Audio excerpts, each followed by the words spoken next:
بسم اللہ الرحمن الرحیم۔ ناظرین آپ دیکھ رہے ہیں جی این ٹی وی HD24 اور میں ہوں آپ کا ہوسٹ یوسف مدنی۔ ناظرین چینل کو لازمی سبسکرائب کر لیں، ہم آپ کے ساتھ بہت چیزیں شیئر کریں گے۔ ناظرین کرائم سٹوری کے ساتھ ساتھ کرائم سٹوری کو میں اس لیے دلچسپی سے پڑھتا ہوں، بڑی دیر سے پڑھتا ہوں اور آپ سے شیئر کرتا ہوں، بیان کرتا ہوں میرے چینل کے اوپر۔ ناظرین کرائم جو ہے نا وہ لوگ انجانے میں کرتے ہیں، وہ لوگ بہت سارا کرائم ایسا ہمارے سامنے آیا، خواتین نے کیا، بچوں نے کیا، ینگ لوگوں نے کیا، ادھیڑ لوگوں نے کیا، زیادہ عمر کے لوگوں نے کیا، لیکن جب ان سے پوچھا گیا تو انہوں نے کہا جی مجھے پتہ ہی نہیں ہے، میری معصوم تھے لوگ، کیونکہ ہمارے ملک میں خواندگی نہیں ہے، لوگ پڑھے لکھے نہیں ہیں، جرم جو ہے وہ نہ جانے میں کر لیتے ہیں، انجانے میں کر لیتے ہیں، ان کو پتہ نہیں ہے، ان کو سمجھانے کے لیے بہت ضروری ہے کرائم کے اوپر بات کی جائے۔ ناظرین سانحہ ماڈل ٹاؤن کا کردار گلو بٹ انتہائی اذیت ناک بیماری میں مبتلا ہونے کے بعد حقیقی عدالت بارگاہ الہیہ میں پیش ہونے کے لیے دنیا سے رخصت ہو گیا۔ اس نے تو شیشے توڑ کر وحشت پھیلائی تھی اور پولیس کی قیادت کی تھی اپنے انجام کا انتظار کریں، جنہوں نے نہتے درود پڑھنے والوں پہ گولیاں چلوائی تھیں، اللہ کی پکڑ سے کیسے بچ سکتے ہو، قاتلوں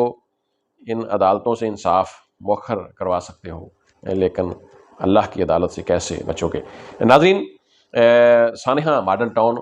میرا خیال ہے یہ 2012 میں ہوا تھا شاید،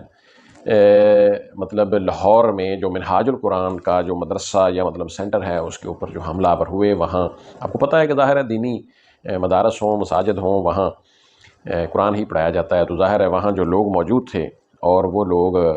حامی تھے دارالقادری صاحب کے، اور اس سے پہلے وہ انسان تھے، مسلمان تھے، پاکستانی تھے،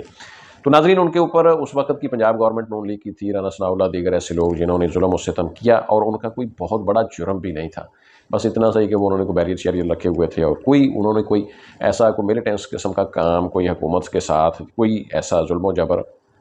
یا کوئی آگے کھڑا ہونے کی کوشش نہیں کی تھی۔ تو یہ ایک عبرت ہے جی۔ گلو بٹ تو ایک گلو بٹ نہیں ہے پاکستان میں، اب تو بہت زیادہ گلو بٹ ہیں اور بہت زیادہ فرعون ہیں اور بہت زیادہ نمرود ہیں،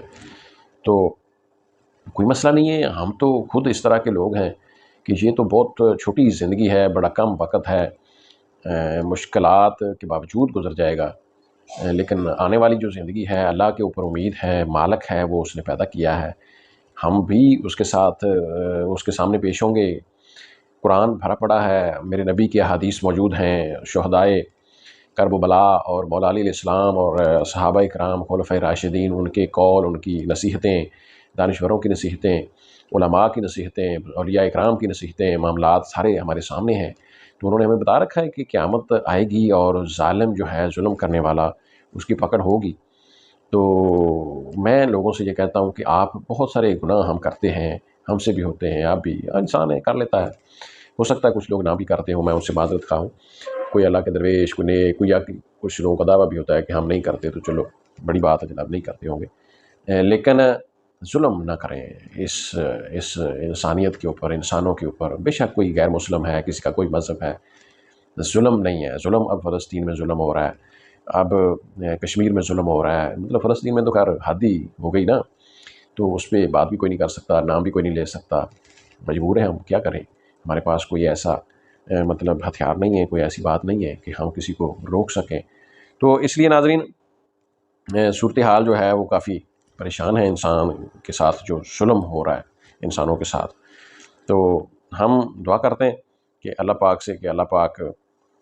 بہتری لائے، اور یہ جو ظالم ہے ایک دن انصاف کے کٹہرے میں کھڑے ہوں گے، اور مظلوم جو ہیں وہ بھی مطلب ناظرین